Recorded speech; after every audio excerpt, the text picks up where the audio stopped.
नमस्कार, आप देख रहे हैं प्राइम टीवी और मैं हूं आपके साथ मुस्कान अजमानी। बुलेटिन की शुरुआत करेंगे इस वक्त की बड़ी खबर के साथ, जहां केंद्र में मोदी सरकार के 9 साल पूरे होने पर पीलीभीत शहर के रामा इंटर कॉलेज में विशाल जनसभा का आयोजन किया गया, जिसमें भाजपा राष्ट्रीय उपाध्यक्ष और सांसद रेखा वर्मा मुख्य अतिथि के रूप में मौजूद रही। वही सांसद रेखा वर्मा ने केंद्र सरकार के 9 साल पूरे होने पर सरकार की उपलब्धियों को गिनाया है।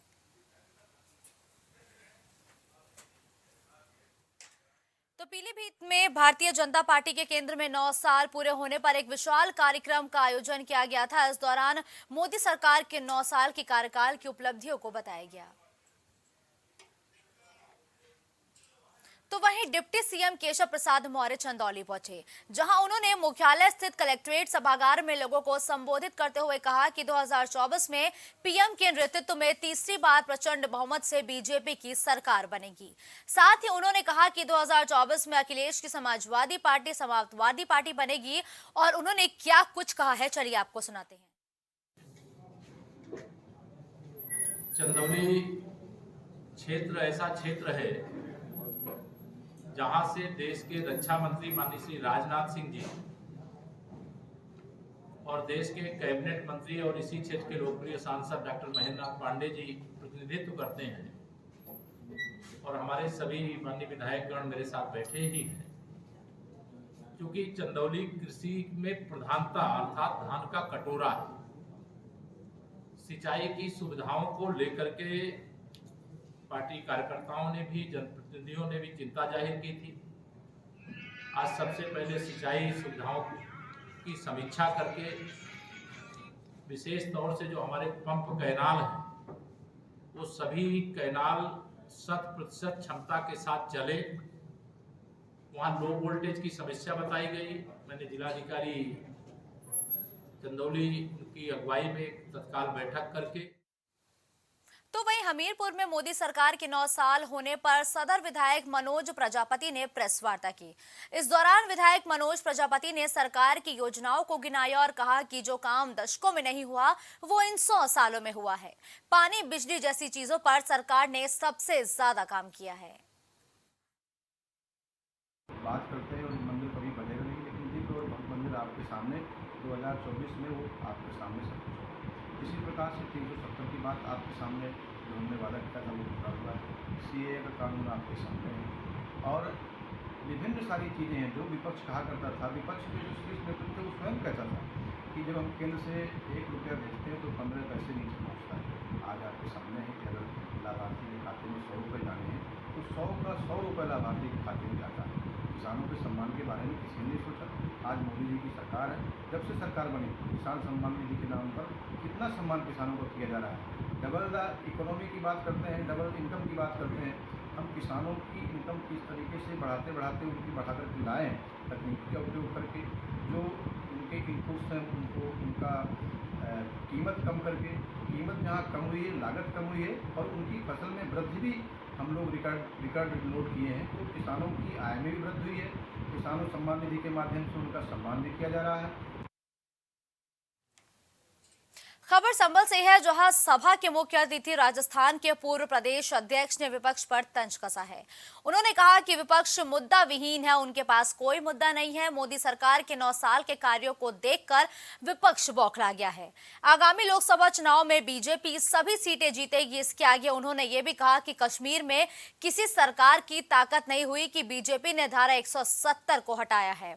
उन्होंने केंद्र सरकार के 9 साल सेवा, सुशासन और गरीब कल्याण के पूरे होने पर जनसभा को संबोधित करते समय ये बयान दिया है। भ्रष्टाचार के खिलाफ वोट था। 2019 का वोट पॉलिटिक्स और परफॉर्मेंस का वोट था, लेकिन 2024 का वोट भरोसे का वोट होगा और उस भरोसे को पैदा करने के लिए भारतीय जनता पार्टी संकल्पित है कि जहां हम लोगों को 2019 में सफलता नहीं मिली, 2024 में हम लोग वहां भी जीत अर्जित करें और एक अच्छे प्रचंड बहुमत से एक बार फिर से मोदी जी प्रधानमंत्री बने। इसके लिए इन सर क्या परिणाम आने वाले हैं 2024 को? आप लोग तैयारी तो कर रहे हैं लगातार सर। 24 में देखिए, भारतीय जनसंघ की यात्रा 3% और 3 सीटों से शुरू होती है और वो 2019 में 303 तक पहुंचती है, 303 तक पहुंचती है। तो आप अंदाज लगाइए कि भारतीय जनसंघ से लेकर भारतीय जनता पार्टी ने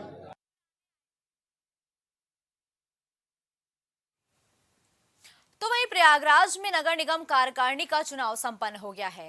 कार्यकारिणी में 12 सदस्यों को चुना गया है, जिसमें 9 सदस्य भारतीय जनता पार्टी की तरफ से चुनकर आए हैं, तो भाजपा के सभी 9 सदस्यों को निर्विरोध चुना गया है, जिसमें भाजपा के अलावा समाजवादी पार्टी के 2 सदस्य और एक निर्दलीय सदस्य कार्यकारिणी का हिस्सा होंगे। निर्विरोध नीतियों की वजह से प्रधानमंत्री नरेंद्र मोदी और योगी आदित्यनाथ की नीतियों की वजह से आज निर्विरोध चुनाव नगर निगम में पहली बार शायद इतिहास में कि निर्विरोध चुनाव हो गया। यह अगर कहें तो प्रयागराज के महापौर श्री गणेश केसरवानी की भी वही नीति जो भाजपा की थी वो लागू हुई और उसमें निर्विरोध चुने गए। अब आगे की कार्रवाई कार्यकारिणी की बैठक में प्रयागराज को और जितना सुंदर से सुंदर बना सकते हैं उसके लिए लक्ष्य बनेगा, कार्रवाई बढ़िया होगी।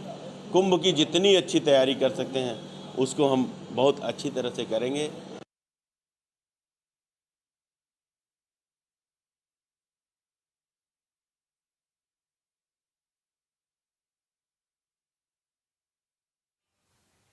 तो वहीं पीलीभीत में मनरेगा श्रमिकों के हक पर ग्राम प्रधान ने डाका डाल दिया है। ग्राम प्रधान ने अपने बेटे और अन्य परिजनों के खातों में धनराशि ट्रांसफर करवाई है। वहीं ग्राम प्रधान ने गैर जनपद में रहने वालों के लिए जॉब कार्ड तक बनवा दिए हैं। ग्राम प्रधान ने अपनी ग्राम पंचायत में कई अन्य घोटाले किए हैं। ग्राम पंचायत के निवासी जागरूक नागरिक ने जिलाधिकारी को पत्र भेजकर ग्राम प्रधान के खिलाफ कार्रवाई किए जाने की भी मांग की है।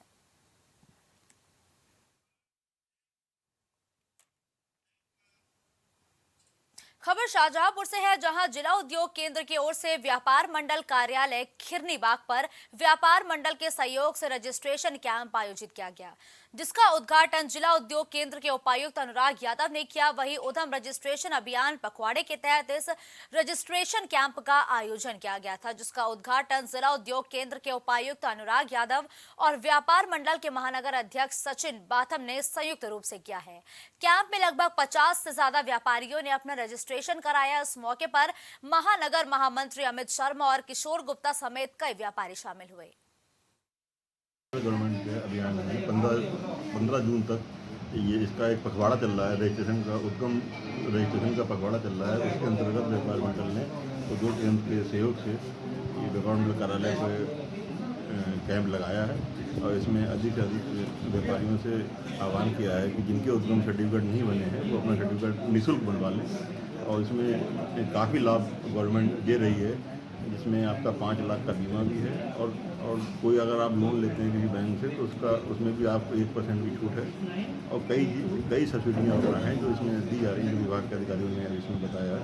पहले तो मैं अपना परिचय देना चाहूँगा। मैं जोगेंद्र सिंह, अपर सांख्यिकी अधिकारी, जिला उद्योग केंद्र शाहजहांपुर से हूँ और यहाँ जो है वो उद्यम रजिस्ट्रेशन हेतु कैंप लगाया गया है, जिसमें हमारा जो सहयोग किया जा रहा है वो व्यापार मंडल के जो उद्यमी हैं उनके द्वारा किया जा रहा है। इसमें हम जो है ना रजिस्ट्रेशन करा रहे हैं, उद्यम रजिस्ट्रेशन। उसमें जो भी कैंडिडेट है उद्यम रजिस्ट्रेशन कराएंगे उनको 5 लाख रुपए तक का बीमा है, प्लस फैसिलिटेशन काउंसिल की सुविधा है। यानी कि कोई उद्यमी है और उसका माल भेजा, उसने अगर 45 दिन के अंदर उसका पेमेंट नहीं हो पाता तो उसको हमारे यहाँ जो है अपील कर सकता है और जिसमें हम कार्रवाई करके जो है ना उसको दिलवाने का प्रयोग करेंगे। तो फरीदाबाद में एक तरफ जहां चुनावी साल में किसानों का विरोध सरकार के लिए मुसीबत बना हुआ है, तो वहीं नगर पालिका कर्मचारी संघ के बैनर तले सफाई कर्मचारी अपनी मांगों को लेकर सरकार पर लगातार हमलावर हैं। इसी कड़ी में सफाई कर्मचारियों को सरकार की ओर से कई मांगों को मंजूरी मिली है। वहीं जिला सफाई कर्मचारी यूनियन ने प्रदेश अध्यक्ष नरेश शास्त्री के नेतृत्व में जोरदार विरोध मार्च निकाला है और नगर निगम कमिश्नर समेत सरकार के खिलाफ इस दौरान जमकर नारेबाजी भी की गई है। देखिए, हमने निगम प्रशासन को 8/5/2023 को मांग पत्र और आंदोलन का नोटिस दिया था, जिसमें हमने 12 मई से मांगे पूरी ना होने पर आंदोलन शुरू करने की चेतावनी दी थी। निगम प्रशासन ने हमारी मांगों का समाधान नहीं किया, इसलिए 12 मई से हम शांतिपूर्ण अपना आंदोलन चला रहे थे। जब 1 महीने तक प्रशासन ने हमारी सुनवाई नहीं करी तो मजबूर होकर हमें नगर निगम के मुख्यालय पर भूख हड़ताल करनी पड़ी। उसके बाद निगम आयुक्त हमें पत्र भेजते हैं कल 12 तारीख को वार्ता के लिए 3:30 बजे यहीं अपने निजी निवास में बुलाते हैं और बात करते हैं। जो पत्र सरकार ने जारी कर दिए हैं, जिन मांगों को सरकार ने स्वीकृति दे दी है, उन मांगों पर भी पुनः स्वीकृति लेने की बात करते हैं। खबर कानपुर से है, जहां जून के महीने में गर्मी से लोग बेहाल हो गए हैं। नगर निगम की लापरवाही सामने आई है और अभी तक चौराहों पर पेयजल की कोई भी व्यवस्था तक नहीं की गई है। वही 43 डिग्री से आसमान से आग बरस रही है, साथ ही गर्म हवाओं और चिलचिलाती धूप की मार भी पड़ रही है, जिसके चलते सड़कों पर सन्नाटा पसरा रहता है। मौसम विभाग की अगर बात की जाए तो कानपुर में टेम्परेचर की बात वर्तमान समय में जो है वो 43 से 44 डिग्री काउंट हो रहा है। अगर बात की जाए तो जो आम जनमानस है उस गर्मी में काफ़ी खासा परेशानी नजर आ रही सामने। आपको दिखाई दे रहा है कानपुर के दक्षिण क्षेत्र जो सबसे बड़ा चौराहा माना था राम गोपाल चौराहा, जो किस तरीके से पूरे चौराहे पर जो है सन्नाटा पसरा हुआ है। क्योंकि टेम्परेचर को लेकर बात है तापमान का, और उसके बाद कहीं ना कहीं अगर बात की जाए तो पूरी तरीके से बिजली कटौती को लेकर भी लोग काफ़ी लोग परेशान हैं। क्योंकि इस कटौती के बाद अगर बात की जाए तो टेम्परेचर जो है इसको लेकर के मौसम विभाग लगातार अलर्ट जारी कर रहा है कि मौसम सही होगा, बारिश होने की संभावना है। पर अगर बात की जाए तो आज जो है आंधी और तूफान जो है लगभग लगातार चल रहा है। पर गर्म हवाओं को लेकर अगर बात की जाए तो पूरी तरीके से लोग जो है वो जो है लोग नज़र नहीं आए रोडों पे। और अगर बात की जाए उसको लेकर के कानपुर नगर निगम तो कानपुर के प्रमुख चौराहों पर जो है अभी तक किसी प्रकार की पेयजल की व्यवस्था नहीं की गई है। अब देखना ये है कि प्राइम टीवी प्रमुख चौराहों को दिखाता चला कि किसी बार कोई भी किसी भी चौराहे पे, ये मेन चौराहा, इस चौराहे पे अगर बात की जाए तो पेयजल की किसी व्यवस्था नहीं की गई है। क्योंकि कानपुर जो है वो पूरी तरीके से जो अगर बात की जाए तो इंडस्ट्री एरिया है। क्योंकि अगर यहाँ पर मजदूर मध्यम वर्ग के लोग जो है यहाँ पर रहते हैं, और पूरी तरीके से अगर बात की जाए तो उसको लेकर के पूरी तरीके से जो यहाँ पे लोग जो नगर निगम है, महापौर प्रहलाद पांडे जो है अभी तक केवल कागजों में लग रहा है कि अधिकारी जो है वो पेयजल की व्यवस्था की गई है। अब देखना ये है कि प्राइम टीवी असर के बाद अगर जल्द जो है वो प्रमुख चुनाव पर जो पेयजल की व्यवस्था की जाती है कि नहीं की जाती है। कैमरा पर्सन मौजूद उपेंद्र स्थाना, कानपुर। तो वहीं सहारनपुर में पुलिस को सफलता मिली है, जिसमें पुलिस ने बीती डिलीवरी कोरियर कंपनी में लगभग 40 लाख की चोरी हुई थी, जिसका खुलासा किया गया है। वह जम्मू कश्मीर के रहने वाले 3 चोर हैं। जैसे ही चोरी करके छुटमलपुर की ओर जा रहे थे, वैसे ही उनके कार का एक्सीडेंट हो गया। इस दौरान उन्होंने कुछ लोगों से मदद मांगी और कुछ पैसों को झाड़ियों में फेंक कर चले गए। पुलिस ने इस पूरे मामले में कुल 7 लोगों को गिरफ्तार किया है। को रखकर जा ही रहे थे कि छुटमलपुर में उनकी गाड़ी का एक्सीडेंट हुआ और गाड़ी पलट गई। गाड़ी पलटने के बाद किसी तरह उस गैंग ने उस सेफ़ को तोड़कर कुछ पैसे निकाले और वो जो सेफ़ है वहाँ पे पास में ही झाड़ियों में छिपा दिया। इसकी खबर छुटमलपुर में स्थित कुछ अपराधियों को मिल गई थी। उन्होंने देख लिया था, जिस ट्रैक्टर की मदद से उन्होंने गाड़ी वहाँ से पलटवाई थी, उसी ट्रैक्टर वाले ने वो सेफ़ वहाँ पर झाड़ी में पड़ा देख लिया था।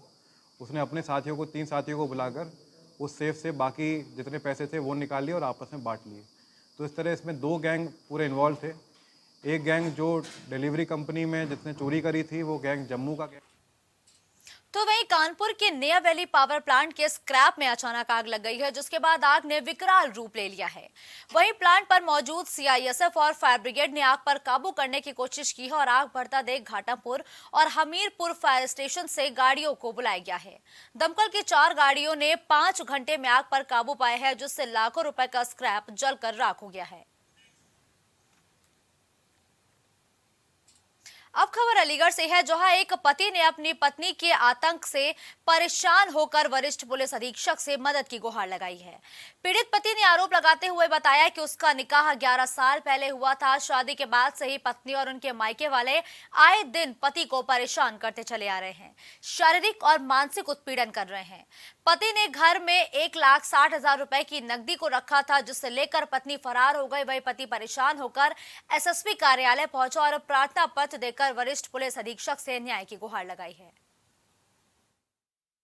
कुछ पैसा जो है भैंस बेची मैंने 3 1,60,000 रुपए उनको फिर ले गए निकलवा के। कौन ले गए?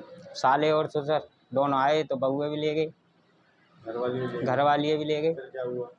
फिर मैं भांजे के बुलाने गया तो मेरे संग मारपीट करी। क्या कही उन्होंने? नो कही साले तुझे जेल में सड़वा दूंगा। हाँ, घरवाली भी उनकी पक्ष बोल रही, पैसा ले गई ना वो। टम्पू निकालने के लिए मैंने भैंस बेची, तो टम्पू भी निकाल ना पाया और बस पहले तो ले गई निकाल के।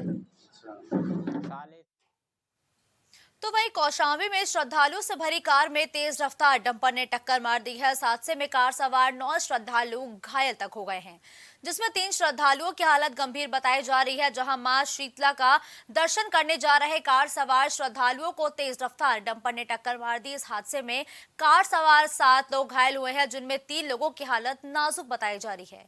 हादसे की सूचना के बाद पुलिस मौके पर पहुंची और सभी घायलों को इलाज के लिए नजदीकी अस्पताल में भर्ती भी करा दिया गया है। आइए, एक अर्टिगा कार से कुछ लोग दर्शन करने के लिए आए हुए थे, जिनका एक डंपर से एक्सीडेंट हुआ है और उसमें कुछ लोग घायल हुए हैं। पुलिस तत्काल पहुंची थी, उन लोगों का उपचार के लिए भेजा गया है और इसमें जिसकी भी गलती। यूपी पुलिस का आरोप और प्रत्यारोप से काफी पुराना नाता है। ऐसा लगता है कि मानव वर्दी पहनते वक्त जो पुलिसकर्मी इसे निभाने के लिए वचन खाते थे, उसे आगे चलकर अब वो भूल जाते हैं। मामला गाजियाबाद के इंद्रापुरम थाना क्षेत्र के मकनपुर गांव का है, जहां मृतक दिलशाद के परिजनों ने पुलिस कस्टडी के दौरान पीटने से दिलशाद की मौत का आरोप लगाया है। मृतक दिलशाद पेशे से धुलाई और ड्राई क्लीनिंग का काम करता था। दिलशाद पर विजयनगर थाने में महिला संबंधी अपराध का आरोप लगा था।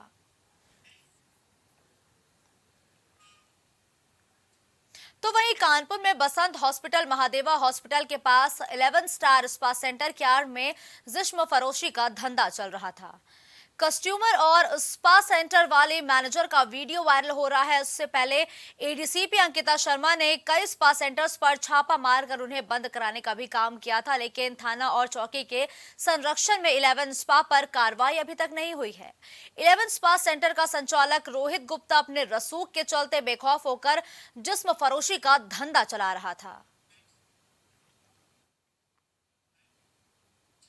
अब खबर कौशाम्बी से है, जहां सर्विलांस सेल की टीम को बड़ी सफलता मिली है। दरअसल सर्विलांस सेल ने गुम हुए 51 एंड्रॉयड मोबाइल फोन बरामद किए हैं और बरामद मोबाइल की अनुमानित कीमत तकरीबन 8.5 लाख बताई जा रही है।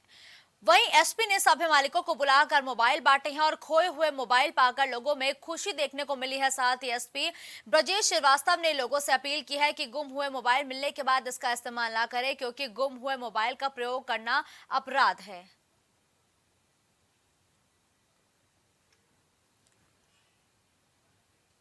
खबर पीलीभीत से है, जहां पूरनपुर में 2 महीने पहले ट्रक ड्राइविंग करने गए ट्रक ड्राइवर की बिजनौर जिले में अज्ञात कारणों से मौत हो गई थी। तो मौत के 48 घंटे बाद शव घर पहुंचते ही परिवार में कोहराम मच गया। बताया जा रहा है कि कोतवाली पूरनपुर क्षेत्र के गांव तकियादीनपुर निवासी राम सिंह घर से 6 अप्रैल को उत्तराखंड राज्य के रुद्रपुर में Shri road lions transport company में हरिद्वार मार्ग तक ट्रक की ड्राइविंग करने गया था। 8 जून को रुद्रपुर की ट्रांसपोर्ट कंपनी से ट्रक में सामान भरकर हरिद्वार के लिए रवाना हुआ और हरिद्वार में ट्रक से सामान उतारकर 10 जून को वापस आते समय बिजनौर जिले के थाना मंडावरी क्षेत्र के मार्ग पर अज्ञात कारणों से उसकी मौत हो गई, जिसकी सूचना के बाद पुलिस ने शव को बरामद कर लिया। वहीं इसकी जानकारी परिजनों को दी गई। यहाँ लाके उन्होंने 2 गाड़ी यहाँ खड़ी हुई थी, तो उन्होंने यहाँ लाके मतलब इनका मर्डर वगैरह करके और नदी में फेंक दिया। सूचना आपको कैसे मिली? उनकी सूचना मालिक लोगों ने हमें दी है 12 बजे का, जो क्या नाम बांसकेरा भेज दीजिए, बांसकेरा से तो उन्होंने हमारे गाँव में आके सूचना दी, तो हमारे घर पर सूचना मिली है। फिर मालिक का नंबर ढूंढ के उसके बाद में तो फिर मालिक से बात हुई, तो मालिक बोला ऐसी बात है, फिर वहाँ पहुँचे। घर से कब निकले थे ये? घर से तो वहीं रहते परमानेंट लगा था। 7 तारीख को निकले थे यहाँ, 7 अप्रैल को। अच्छा, क्या घटना घटी आपके यहाँ?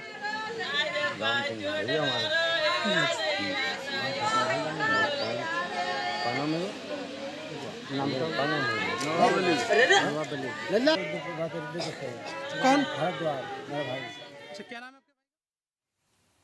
खबर गोंडा से है, जहां भीषण गर्मी के चलते नदी में नहाने गए 2 युवकों की डूबकर दर्दनाक मौत हो गई है। घटना कोतवाली देहात क्षेत्र के अंतर्गत भादवा तरहर गांव की है, जहां गर्मी से राहत पाने के लिए गांव के पास टेढ़ी नदी में अपनी भैंस के साथ नहाने गए 2 युवक गहरे पानी में चले गए, जिसके बाद दोनों युवक नदी से बाहर नहीं निकल सके।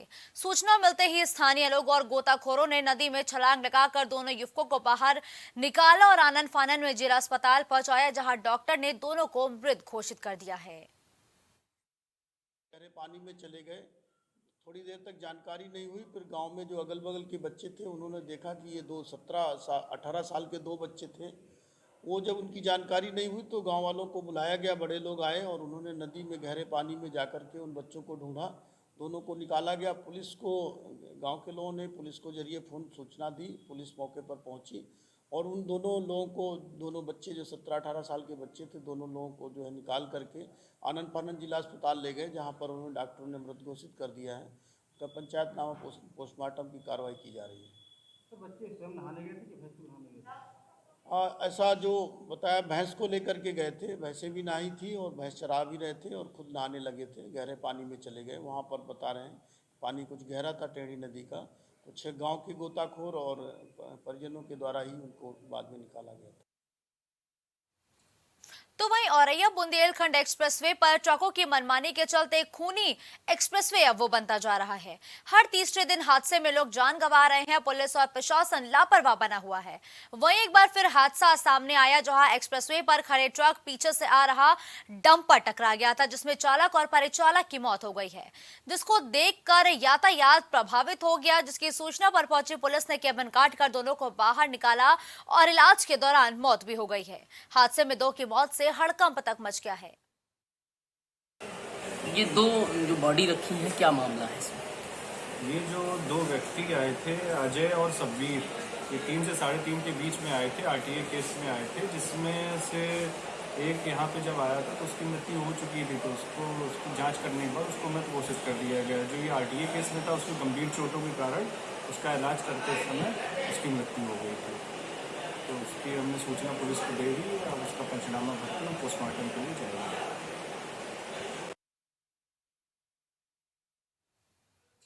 अब खबर बुलंदशहर से है, जहां पर दबंग प्रधान ने घर में घुसकर दलित वाल्मीकि समाज में परिवारों से मारपीट की है। गुरजीत सिंह ने अपने गांव भैरिया हरिद्वारपुर में भारत स्वच्छ अभियान को लेकर अपने गांव के युवाओं के साथ धार्मिक स्थल पर सफाई अभियान चलाया है। दरअसल ग्राम प्रधान अपने गांव की सफाई अभियान को देखते हुए युवक से खुश नहीं थे। एक तरफ तो यूपी सरकार स्वच्छ भारत अभियान देश भर में चला रही है, तो वहां युवक के परिजनों ने थाने में तहरीर देकर दबंग प्रधान के खिलाफ कार्रवाई की मांग की है। पुलिस ने वाल्मीकि समाज के परिवार के खिलाफ मुकदमा दर्ज करके उसको ही जेल भेज दिया है। हरिद्वारपुर के निवासी हैं और हम मोदी सरकार से काफ़ी ज़्यादा खुश हैं कि उन्होंने स्वच्छता के ऊपर देश में अभियान चलाया। तो इसी से खुश होकर के हमने कुछ एक बच्चों की टीम बनाई, तो हमने गांव में साफ सफाई व वृक्षारोपण का कार्य किया। यह कार्य ग्राम प्रधान जी को नागवार गुजरा और उन्होंने इसको हमें रंजिश के तौर पे हमें मारपीट की योजना बना रखी थी काफ़ी समय से, जिसकी जानकारी हमने बहुत पहले से एसडीएम साहब को, डीएम साहब को, सभी को दे रखी थी, लेकिन कोई कानूनी कार्रवाई नहीं की गई और अब हमारे साथ बहुत ज़्यादा मारपीट की गई है। मैं भैरिया हरिद्वारपुर से बोल रही हूँ। हमारे घर पर आकर गांव के प्रधान ने और गांव के लोगों ने लेकर और मेरे घर पर मारपीट की है और मेरे बच्चे पे चाकू लेकर के तुझे जान से खत्म। इस बुलेटिन में फिलहाल के लिए बस इतना ही। देश और दुनिया की तमाम बड़ी खबरों के लिए आप बने रहिए प्राइम टीवी के साथ।